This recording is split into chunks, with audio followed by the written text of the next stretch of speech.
Jumpa lagi dengan Bung Yes di Rise Soccer TV. 2 hari lalu kita menyaksikan kekalahan tim nasional kita dari Irak dengan skor 0-2 di Senayan. Tetapi itu belum menjadi kiamat bagi tim nasional kita karena masih ada satu peluang terakhir dalam pertandingan terakhir pula melawan Filipina pada hari Selasa tanggal 11 Juni nanti di tempat yang sama, Stadion Gelora Bung Karno Senayan, Jakarta. Nah, saat ini Rai Soccer TV sudah kedatangan seorang tamu yang mungkin tidak asing lagi ya, karena ini sudah lebih dari sekali beliau tampil untuk menyampaikan semua ilmu pengalaman tentang sepak bola di Rai Soccer TV. Beliau adalah, saya sapa dengan Bung Mahfudi Nigara. Beliau adalah sahabat kental saya, kita sama-sama jadi wartawan, dan beliau lebih senior dari saya sejak tahun 1980-an. Ya, Bung Negara terakhir ada di Kemenpora sebagai tenaga ahli. Tapi di sisi medianya, beliau juga pernah ada di Kompas, ada di tabloid bola, ada di tabloid Go. Jadi pengalaman beliau di sepak bola sudah sangat banyak sekali, baik sebagai penulis maupun praktisi langsung di lapangan.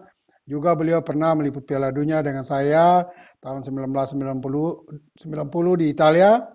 Dan itulah berbagai pengalaman yang beliau miliki.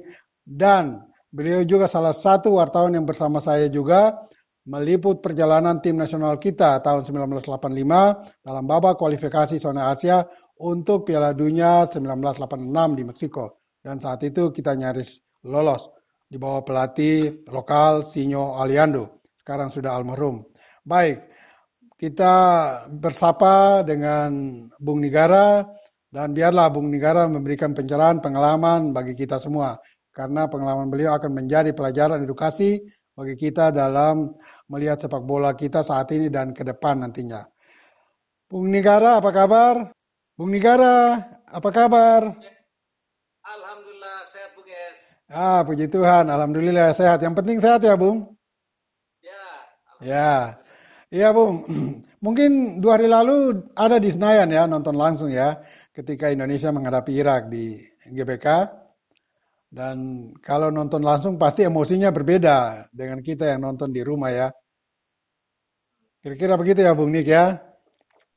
betul betul. Oke. Kalau nonton langsung perasaannya akan tercampur dengan perasaan pemain. Iya, betul. Menyatu itu, otomatis. Bung Nik, Ya, eh, mungkin pengalaman Bung Nik ini sangat banyak, tapi saya coba lebih fokus.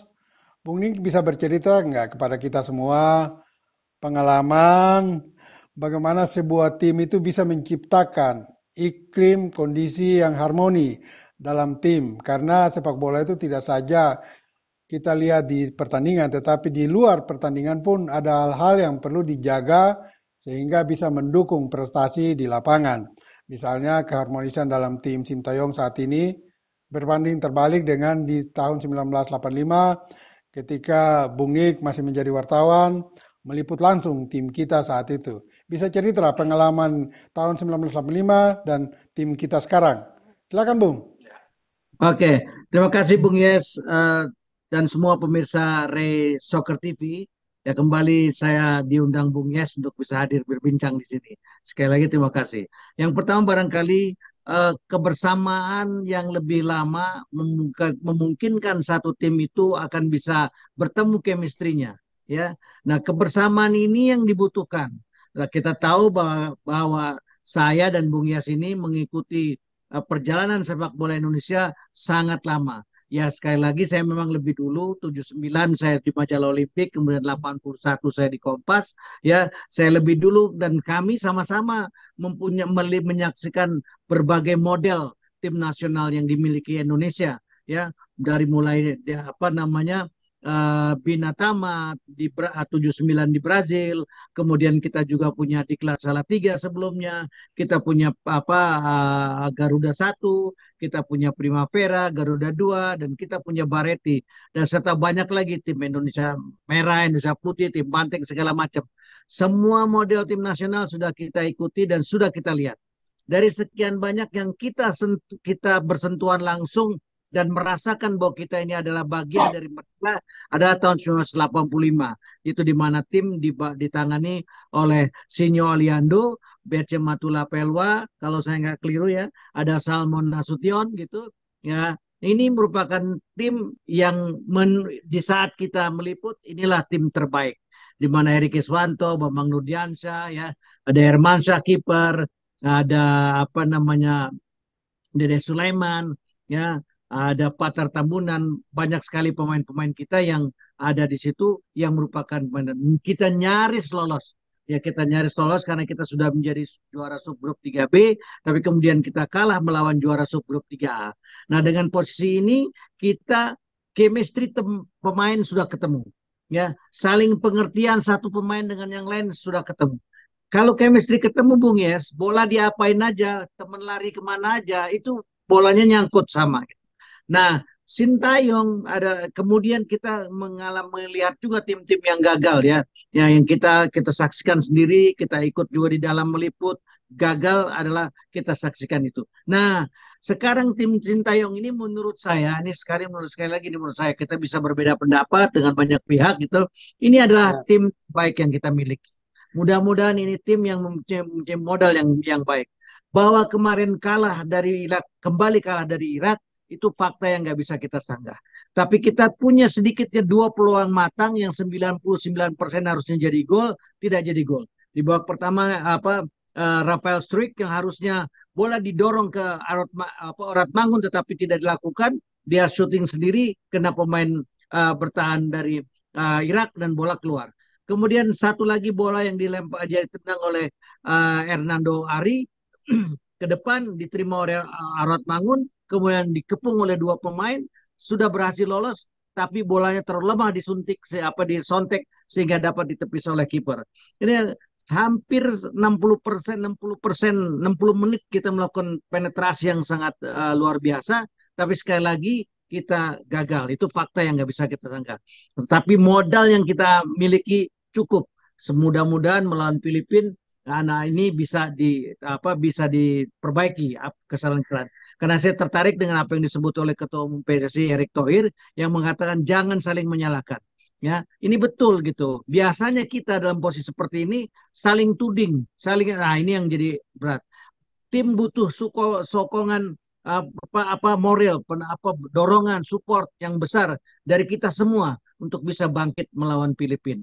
Ya, bahwa Hernando Ari salah itu fakta juga yang nggak bisa kita singkirkan. Tapi itu bukan kiamat. Semua tim, semua kiper hebat apapun pernah mengalami kesalahan yang sangat benar. Kita berharap Hernando Ari tidak terpengaruh itu lagi, sudah bisa melupakannya meskipun saya tahu itu sangat berat ya. Mudah-mudahan itu bisa dilupakan sehingga pada laga melawan Filipina bisa tampil kembali dengan maksimal. Begitu Yes.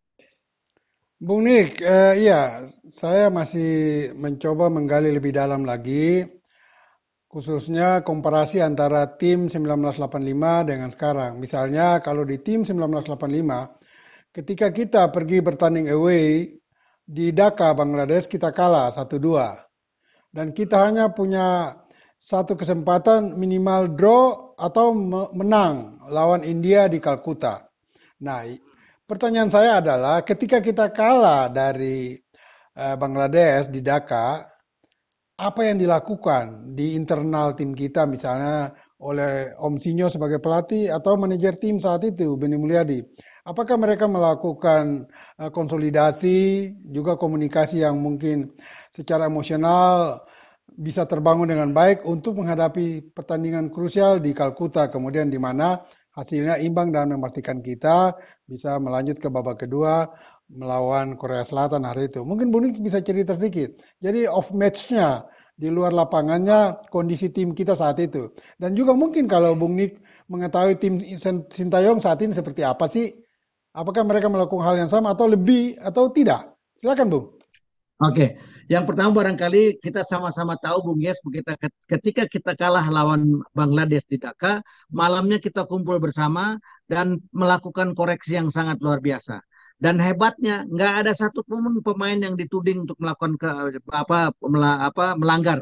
Tidak ada satupun pemain yang dituding kamu salah, kamu begini enggak. Tapi melakukan koreksi yang dalam sehingga semua satu sama lain saling mengisi yang kemudian akhirnya menjadi satu kesatuan di mana ketika kita tampil di Kalkuta kita dapat bermain dengan imbang.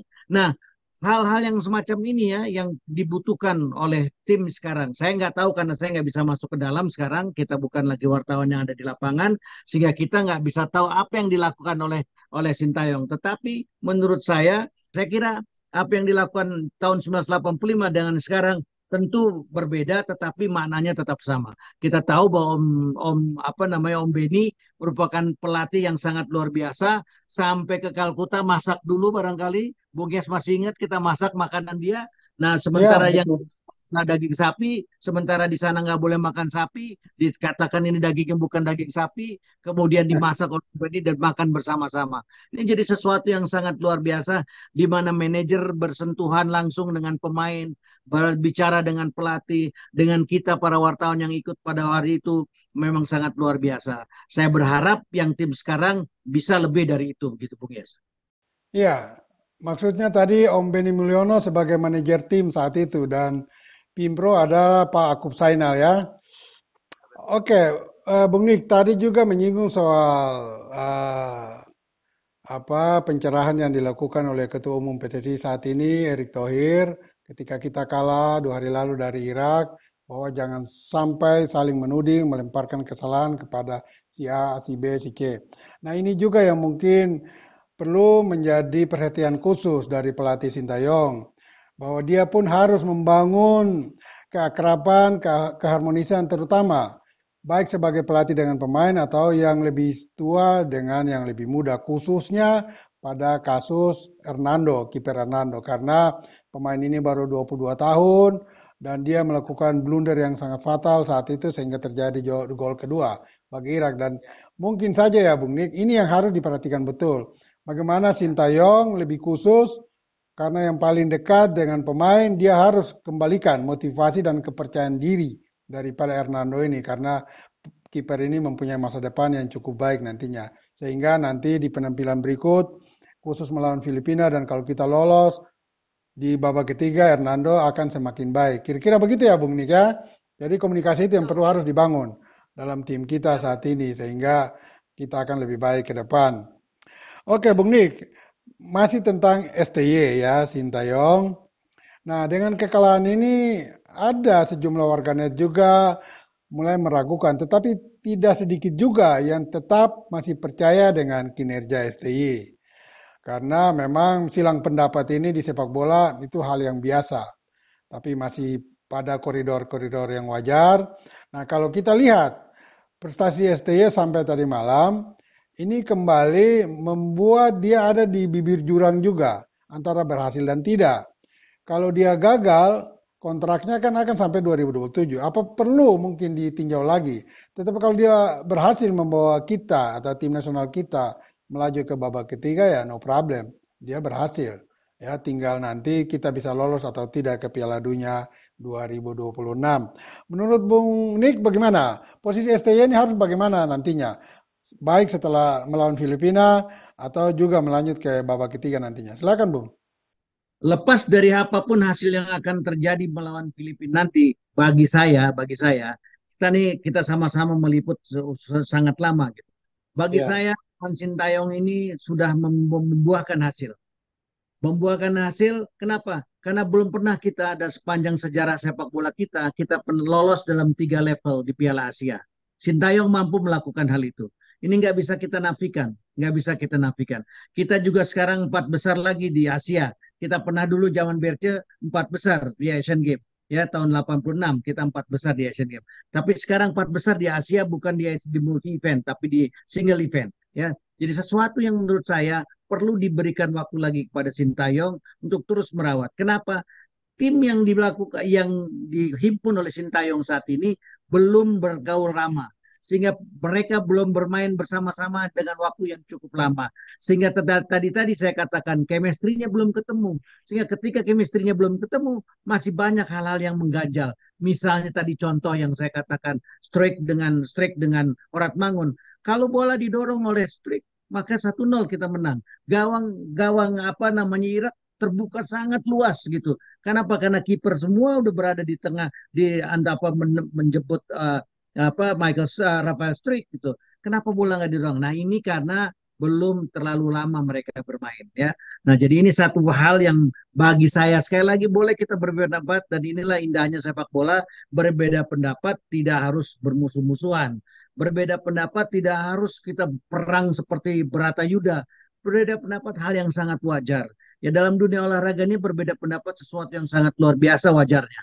Contoh nih misalnya pertandingan tinju orang berdarah-darah pukul-pukulan setelah dinyatakan salah satu dinyatakan menang. Mereka berpelukan seolah-olah tidak terjadi apa-apa. Nah kalau semua kita memiliki pemikiran yang seperti itu maka insya Allah dunia olahraga kita khususnya sepak bola kita bisa lebih maju. Saya juga bisa menerima pendapat orang apa netizen yang mengatakan bahwa Sintayong perlu dievaluasi dan perlu disingkirkan. Boleh aja nggak ada masalah, nggak ada masalah. Tetapi kemudian pertanyaannya siapa yang menggantikan? Apakah dengan waktu yang sesingkat itu bisa menyelesaikan persoalan? Jadi kesimpulannya Sintayong masih perlu dipertahankan terus karena dia sudah mencetak beberapa prestasi walaupun belum pernah membawa atau menghadirkan gelar juara, tetapi dengan tahapan-tahapan tim nasional kita yang sudah mencapai lebih daripada level-level sebelum ini patut diapresiasi. Oke Bung, kita lihat ke intervensi dalam tanda petik, intervensi positif dari pemerintah dalam mendukung membangun sepak bola saat ini. Dulu juga sudah ada, tetapi tidak kelihatan betul ketika di tahun 1990-an Presiden Soeharto saat itu mendrop Pak Kardono untuk memimpin sepak bola kita dan hasilnya kita juara SEA Games 1991 dan yang tadi Bung Nick sudah sampaikan kita 4 besar di Asian Games. Nah kemudian di periode sekarang ada Presiden Pak Joko Widodo mendukung secara penuh PSSI lewat kinerjanya Ketua Umum Erick Thohir, di mana dengan mudah sekali berproses antara legislatif dan eksekutif untuk memberikan paspor bagi pemain-pemain berdarah Indonesia untuk bisa membela tim nasional. Dan mungkin saja kita berharap di periode berikut mungkin nanti Presiden Prabowo juga melakukan hal yang sama atau justru lebih hebat lagi dukungan pemerintah. Nah, menurut Bung Nik, apakah dukungan pemerintah saat ini, termasuk Presiden Joko Widodo yang selama ini juga aktif giat hadir di stadion mendukung tim nasional kita, sudah maksimal atau masih perlu ditingkatkan lagi dukungan pemerintah ini, baik dari segi finansial atau juga dari segi infrastruktur atau juga dari sisi kebijakan-kebijakan. Silakan Bung Nik. Oke, yang pertama barangkali ya sejak zaman Pak Harto kita tahu bahwa Pak Harto itu presiden yang paling sering datang ke lapangan.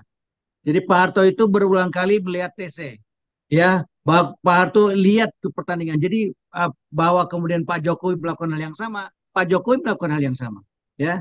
Jadi kedua-dua presiden ini cukup sering datang ke dan memberikan perhatian pada sepak bola dengan sangat baik gitu ya. Tetapi memang belum maksimal, Bung Yes. Contoh yang paling konkret lah. Pertanyaan sederhana dari tahun 1930 sampai hari ini PSSI belum punya rumah. Ya, rumahnya masih menyewa-nyewa. Sampai saat ini ada di GBK Arena juga posisinya menyewa. Padahal di seluruh dunia banyak sekali negara-negara yang federasi sepak bolanya punya rumah sendiri. Nah, Pak Kardono waktu itu dengan Pak Sigit Haryo Yudanto ya sudah punya rencana itu untuk membeli tanah di satu daerah kalau saya tidak salah di daerah Tangerang begitu ya. Tapi kemudian juga Betul.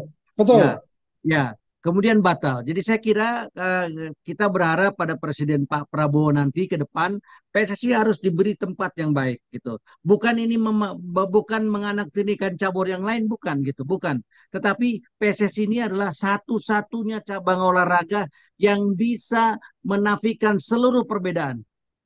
Kita tahu barangkali Bung Yes, pilihan presiden kita berbeda, tapi ketika kita duduk bicara soal sepak bola, pilihan kita sama-sama membela tim nasional kita.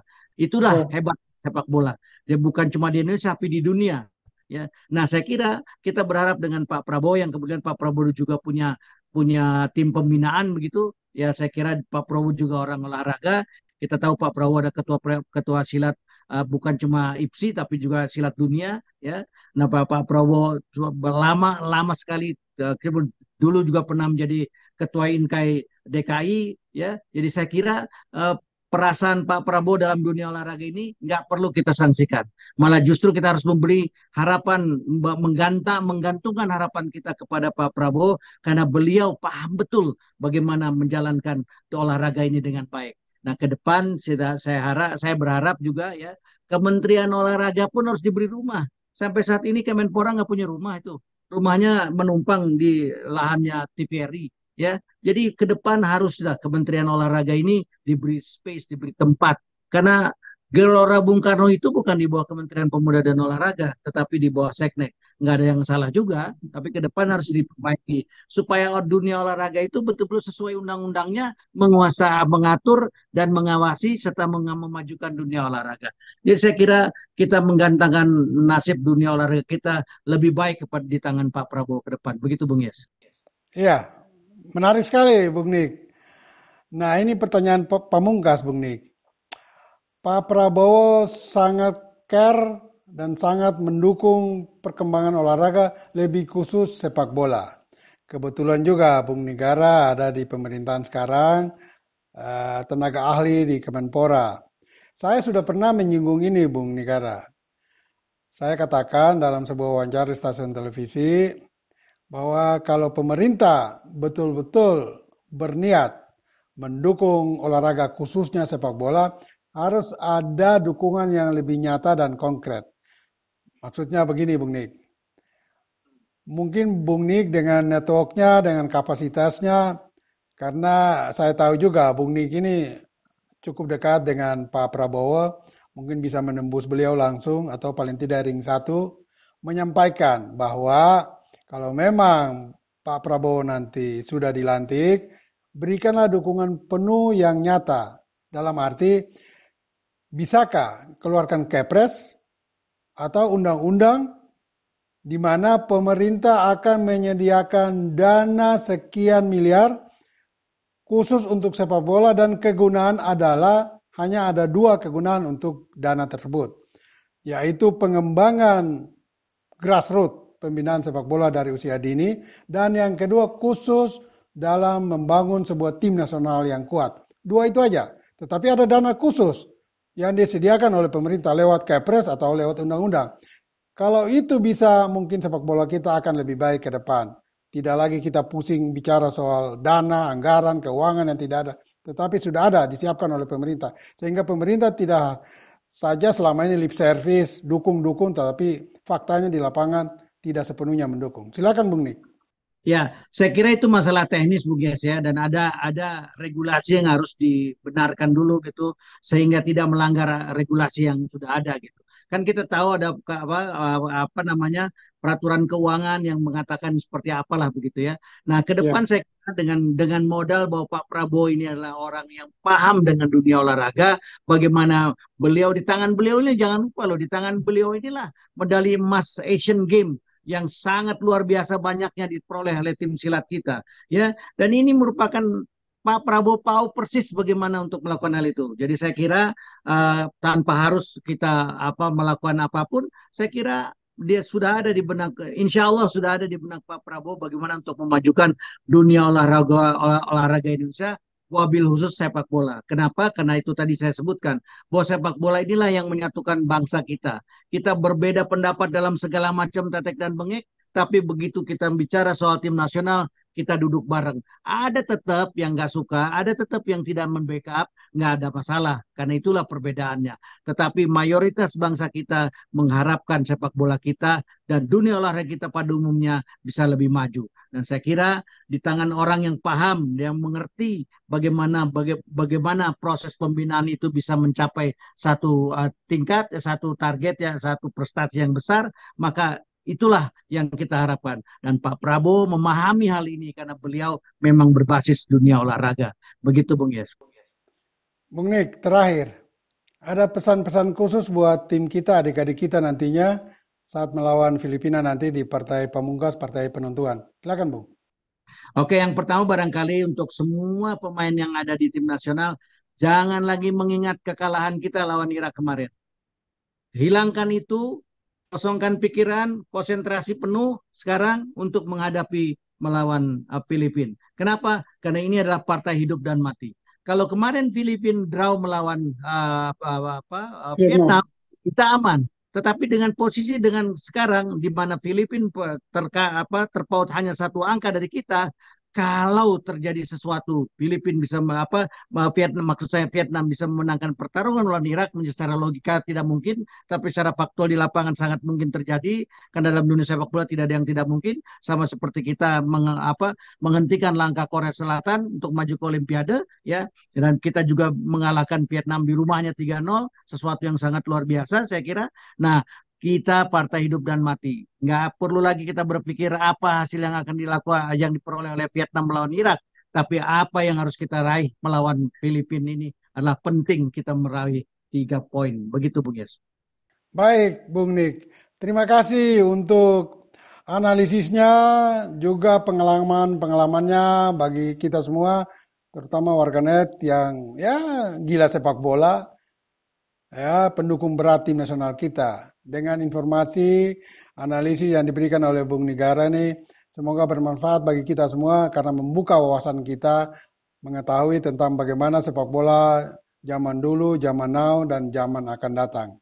Dan terima kasih Bung Nigara untuk kehadirannya di Rai Soccer TV. Jangan bosan-bosan ya. Oke, bagi semua rekan sahabat Rai Soccer TV, jangan lupa seperti biasa like, comment, and subscribe. Karena keterlibatan Anda dalam mendukung Rai Soccer TV ini akan menunjang kinerja kita ke depannya. Dan jangan lupa, bola itu bulat. Giring terus!